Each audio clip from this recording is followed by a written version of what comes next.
அஸ்ஸலாமு அலைக்கும் வரஹ்மத்துல்லாஹி வபரகாத்துஹு. Welcome back to our channel. இறைவன் ரப்புல் ஆலமீன் தன்னுடைய திருமறையில எலும்ப பத்தி என்ன விஷயத்த சொல்றான், இதுல அறிவியல் சார்ந்த விஷயம் என்ன இருக்கு அப்படிங்கறத பார்ப்போம். குழந்தைகளாக இருந்தாங்க அப்படின்னு சொன்னா குழந்தைகளுக்கு 300 எலும்புகள் இருக்கு. வயதுக்கு வந்த மனிதர்களாக இருந்தாங்கன்னு சொன்னா அந்த 300 எலும்புகள் ஒன்றோடு ஒன்று சேர்ந்து 206 எலும்புகளாக மாறுது. இந்த எலும்பினுடைய முக்கிய பணி என்ன அப்படின்னு சொன்னா மனிதனுடைய இதயம், மூளை இது போன்ற உறுப்புகளை பாதுகாக்கிறது இந்த எலும்பினுடைய பணிகளாக இருக்கு. மனிதனுக்கு கால்சியம், பாஸ்பரஸ் இது போன்ற விஷயங்கள் உருவாகிறதுக்கு இந்த எலும்புகள் ரொம்ப உதவியாக இருக்கு.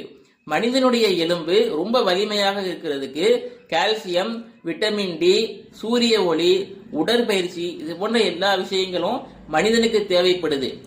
மனித எலும்பினுடைய வெளிநிறம் என்ன அப்படின்னு சொன்னா வெள்ளை நிறம் சேர்ந்த மஞ்சள் நிறம் தான் மனித எலும்பினுடைய வெளிநிறம்.